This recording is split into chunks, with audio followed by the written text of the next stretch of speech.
നമ്മുടെ നാട്ടിൽ വിദ്യാഭ്യാസം എന്ന് പറയുന്നത് എപ്പോഴും വലിയ ചർച്ചകൾക്ക് വഴി തുറക്കുന്ന ഒരു വിഷയമാണ്. കുട്ടികളുടെ ഭാവി രൂപപ്പെടുത്തുന്ന ഒന്നായതുകൊണ്ട് തന്നെ അതിലുണ്ടാകുന്ന ചെറിയ മാറ്റങ്ങൾ പോലും സമൂഹത്തിൽ വലിയ ചലനങ്ങൾ ഉണ്ടാക്കാറുണ്ട്. ഇപ്പോഴിതാ കേന്ദ്ര സ്കൂൾ വിദ്യാഭ്യാസ ബോർഡായ CBSE 9ാം ക്ലാസ് മുതൽ 3 ഭാഷകൾ പഠിക്കുന്നത് നിർബന്ധമാക്കിക്കൊണ്ട് പുതിയൊരു ഉത്തരവ് ഇറക്കിയിരിക്കുകയാണ്. മെയ് 15-ാം തീയതി പുറത്തുവന്ന ഈ സർക്കുലർ പ്രകാരം 10ാം ക്ലാസ് പൂർത്തിയാക്കുന്ന ഒരു കുട്ടി 3 ഭാഷകൾ പഠിച്ചിരിക്കണം. അതിൽ 2 എണ്ണം നിർബന്ധമായും സ്വദേശി ഇന്ത്യൻ ഭാഷകളായിരിക്കണം എന്നതാണ് വ്യവസ്ഥ. കേൾക്കുമ്പോൾ ഒരുപക്ഷെ കൂടുതൽ ഭാഷകൾ പഠിക്കുന്നത് നല്ലതല്ലേ എന്ന് തോന്നാമെങ്കിലും ഇതിൻ്റെ പ്രായോഗിക തലങ്ങളിലേക്ക് കടക്കുമ്പോൾ വലിയ രീതിയിലുള്ള പ്രതിസന്ധികളും ആശങ്കകളുമാണ് ഉയർന്നു വരുന്നത്.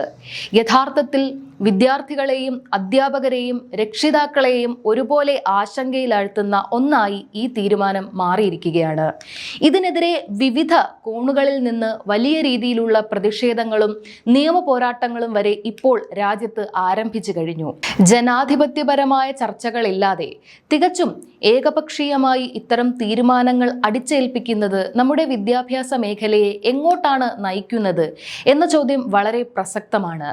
ഈ തീരുമാനത്തിന് പിന്നിലെ രാഷ്ട്രീയ വശങ്ങൾ പരിശോധിച്ചാൽ കേന്ദ്രം ഭരിക്കുന്ന BJP സർക്കാരിൻ്റെ നയങ്ങൾക്കെതിരെ വലിയ വിമർശനങ്ങളാണ് ഇപ്പോൾ ഉയരുന്നത്.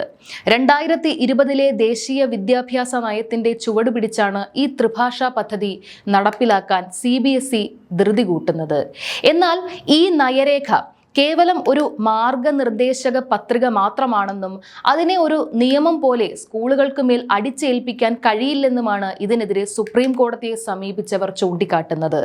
ഇന്ത്യയെ പോലെ വൈവിധ്യങ്ങൾ നിറഞ്ഞ ഒരു രാജ്യത്ത് വിദ്യാഭ്യാസം എന്നത് കേന്ദ്രത്തിൻ്റെയും സംസ്ഥാനങ്ങളുടെയും സംയുക്ത അധികാര പരിധിയിൽ വരുന്ന ഒന്നാണ്.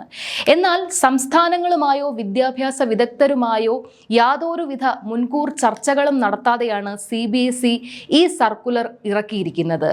ഇത് ഭരണഘടന ഉറപ്പു നൽകുന്ന ഫെഡറൽ തത്വങ്ങളുടെ ലംഘനമാണ്. ഈ നയത്തിന് പിന്നിൽ ഹിന്ദി ഭാഷ രാജ്യത്തുടനീളം പരോക്ഷമായി അടിച്ചേൽപ്പിക്കാനുള്ള BJPയുടെ രാഷ്ട്രീയ അജണ്ടയുണ്ടെന്ന് ദക്ഷിണേന്ത്യൻ സംസ്ഥാനങ്ങൾ, പ്രത്യേകിച്ച് തമിഴ്നാട് ശക്തമായി വാദിക്കുന്നു. പുതിയ വ്യവസ്ഥ പ്രകാരം പഠിക്കേണ്ട 3 ഭാഷകളിൽ 2 എണ്ണം ഇന്ത്യൻ ഭാഷകളായിരിക്കണം. മിക്ക CBSE സ്കൂളുകളിലും ഇംഗ്ലീഷും പ്രാദേശിക ഭാഷയും കൂടാതെ മൂന്നാമതായി പഠിക്കാൻ സൗകര്യമുള്ളത് ഹിന്ദി മാത്രമാണ്. മറ്റ് ഇന്ത്യൻ ഭാഷകൾ പഠിപ്പിക്കാനുള്ള അധ്യാപകരോ അടിസ്ഥാന സൗകര്യങ്ങളോ ഭൂരിഭാഗം സ്കൂളുകളിലും ഇല്ല.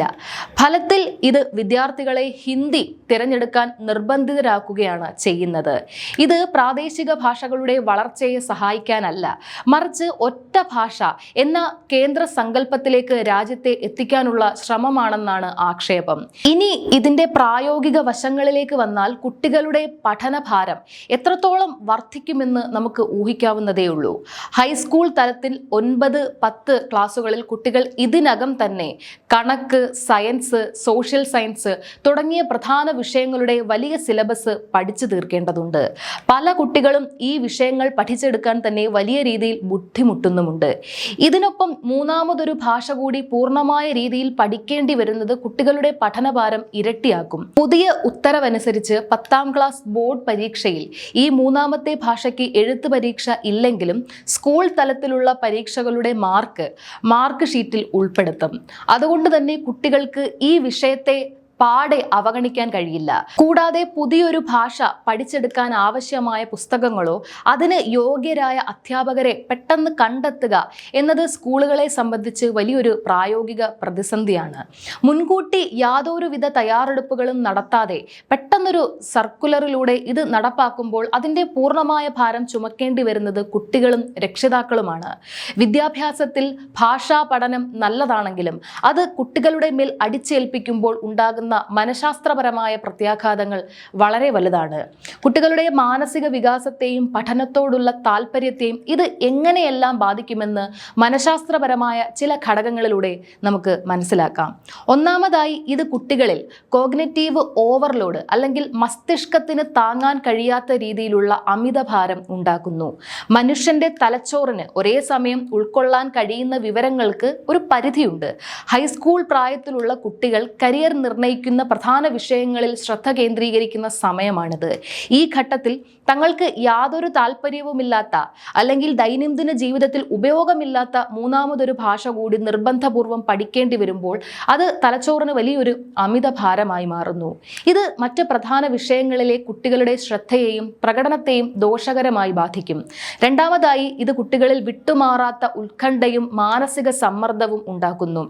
ഇന്നത്തെ മത്സര പരീക്ഷകളുടെ കാലത്ത് കുട്ടികൾ ഇതിനകം തന്നെ വലിയ മാനസിക സമ്മർദ്ദത്തിലാണ് ജീവിക്കുന്നത്. പുതിയൊരു ഭാഷാ പഠനം കൂടി അടിച്ചേൽപ്പിക്കുമ്പോൾ കുട്ടികളിൽ പരാജയ ഭീതിയും സ്കോർ കുറഞ്ഞു പോകുമോ എന്ന ഉത്കണ്ഠയും വർദ്ധിക്കുന്നു. ഇത് കുട്ടികളുടെ ഉറക്കക്കുറവ്, വിഷാദം, ആത്മവിശ്വാസക്കുറവ് എന്നിവയിലേക്ക് നയിച്ചേക്കാം. മൂന്നാമതായി, ഇത് കുട്ടികളുടെ ആന്തരിക പ്രചോദനം നഷ്ടപ്പെടുത്തും എന്നതാണ്. മനഃശാസ്ത്ര തത്വങ്ങൾ പ്രകാരം ഒരു കുട്ടി സ്വന്തം താല്പര്യപ്രകാരം ഒരു കാര്യം പഠിക്കുമ്പോഴാണ് അതിൽ മികച്ച വിജയം നേടുന്നത്. എന്നാൽ ഒരു ഭാഷ നിർബന്ധപൂർവം പഠിക്കണം എന്ന് പറയുമ്പോൾ കുട്ടികളിൽ അതിനോട് ഒരുതരം വിമുഖതയും വെറുപ്പും ഉണ്ടാകുന്നു. ഇത് ഭാഷയോട് മാത്രമല്ല, മൊത്തത്തിലുള്ള പഠന പ്രക്രിയയോട് തന്നെ കുട്ടികൾക്ക് താല്പര്യക്കുറവ് ഉണ്ടാക്കാൻ കാരണമാകും. അവസാനമായി, ഇത് കുട്ടികളുടെ സ്വയംഭരണാവകാശത്തെ നിഷേധിക്കുന്ന ഒന്നാണ്. കൗമാരപ്രായത്തിലേക്ക് കടക്കുന്ന കുട്ടികൾക്ക് തങ്ങളുടെ താല്പര്യങ്ങൾക്കനുസരിച്ച് കാര്യങ്ങൾ തിരഞ്ഞെടുക്കാനുള്ള സ്വാതന്ത്ര്യം ആവശ്യമാണ്. തങ്ങൾക്കിഷ്ടമുള്ള വിഷയം തിരഞ്ഞെടുക്കാനുള്ള ഈ സ്വാതന്ത്ര്യം നിഷേധിക്കപ്പെടുമ്പോൾ അത് കുട്ടികളിൽ മാനസികമായ അസ്വസ്ഥതകളും വ്യവസ്ഥിതിയോടുള്ള അമർഷവും ഉണ്ടാക്കുന്നു. നമ്മൾ ഗൗരവമായി ആലോചിക്കേണ്ട മറ്റൊരു കാര്യം, ഈ ഒരു പ്രായത്തിൽ കുട്ടികൾ അനുഭവിക്കുന്ന പിരിമുറുക്കം അവരുടെ സാമൂഹിക ജീവിതത്തെയും വ്യക്തിത്വ വികാസത്തെയും പോലും ദോഷകരമായി ബാധിക്കുന്നു എന്നതാണ്. കൂട്ടുകാരോടൊപ്പം കളിക്കാനോ അവരുടെ സർഗാത്മകമായ കഴിവുകൾ വികസിപ്പിക്കാനോ ഉള്ള സമയം ഇത്തരം അടിച്ചേൽപ്പിക്കലുകൾ കാരണം ഇല്ലാതാകുകയാണ്. വെറുമൊരു ഭാഷാ പഠനത്തിനപ്പുറം ഇത് കുട്ടികളുടെ മാനസികാരോഗ്യത്തെ പൂർണ്ണമായും തകർക്കുന്ന ഒന്നായി മാറുന്നു. പല വികസിത രാജ്യങ്ങളിലും പ്രാഥമിക വിദ്യാഭ്യാസ ഘട്ടത്തിലും ഹൈസ്കൂൾ ഘട്ടത്തിലും കുട്ടികൾക്ക് വളരെ കുറഞ്ഞ വിഷയങ്ങളും കൂടുതൽ പ്രായോഗിക അറിവുകളുമാണ് നൽകുന്നത്. കുട്ടികളുടെ താല്പര്യങ്ങൾക്ക് അവിടെ വലിയ വിലയുണ്ട്.